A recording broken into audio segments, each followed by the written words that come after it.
Hello friends, welcome to RRT coaching classes. Class 10th का हम chapter 12 का कुछ फॉर्मूले पढ़ रहे थे। उनमें से क्या दो फॉर्मूले रह गए थे, घन और घनाभ का, है ना। तो घन कैसा होता है, देखो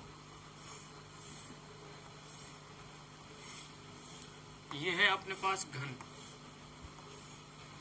घन वो होता है जिसकी सभी भुजाएं बराबर होती है, ठीक है। तो जैसे कि ये भुजा ए है तो सारी की भुजा ए होंगी। जो घन बनता है वो घन किससे बनता है?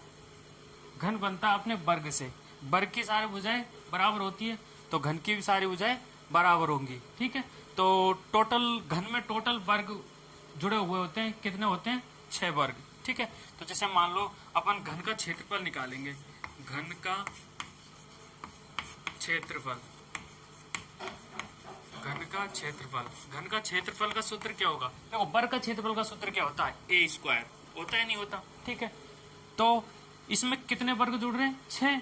तो घन का क्षेत्रफल कितना हो जाएगा? 6 स्क्वायर, ठीक है। ऐसे ही घन का आयतन,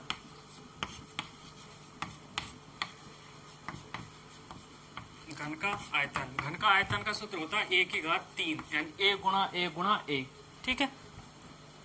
उसके बाद घनाभ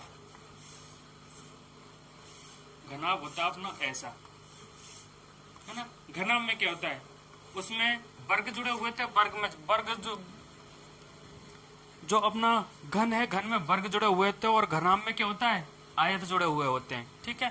तो ऐसे ही देख लेते हैं। देखो इसकी भुजा, देखो ये क्या है? ये इसकी क्या है? लंबाई, है ना।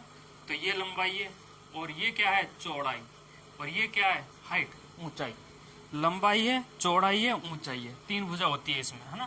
तो घनाभ का क्षेत्रफल का सूत्र निकालेंगे तो घनाभ के क्षेत्रफल का सूत्र, देखो मैं निकालना बता रहा हूँ, डायरेक्ट नहीं बता रहा आपको कैसे निकलता, कैसे है ये। देखो ये पृष्ठ और पीछे वाला पृष्ठ दोनों सेम है या नहीं है? तो देखो इस वाली भुजा में क्या क्या है? इस वाली भुजा में h है और एक क्या है? l, है ना। तो ये आयत है, तो ये आयत का क्षेत्रफल कितना होगा? क्या होता है आयत का क्षेत्रफल सूत्र? क्या होता है? लंबाई गुणा चौड़ाई। तो लंबाई गुणा चौड़ाई यानी l इंटू वी, है ना। तो इसका l इंटू वी होता है, तो इसके पीछे वाली का l इंटू वी होगा, तो मतलब 2 इंटू l इंटू वी हो जाएगा, ठीक है। प्लस ऐसे ही इसका और इसका, मतलब साइड वाली का और उधर साइड वाले का, है ना। तो ये क्या है? b, और ये क्या है? h, ठीक है। तो इसका क्या होगा? b इंटू एच होगा ही नहीं होगा? b into H. तो ये 2 है तो इसमें 2bh हो जाएगा। प्लस अब कौन सा बचा? ऊपर का और नीचे का। ऊपर के में क्या है? l, और चौड़ाई कितनी है? b। तो इसका क्या हो जाएगा? 2lv, क्योंकि ऊपर का और नीचे का। तो 2 कॉमन ले लेंगे तो क्या हो जाएगा? l into B plus b into H plus l into V. ये अपना फॉर्मूला हो गया घनाभ का क्षेत्रफल निकालने का, ठीक है।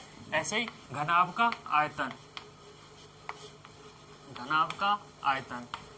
आयतन का सूत्र क्या होगा?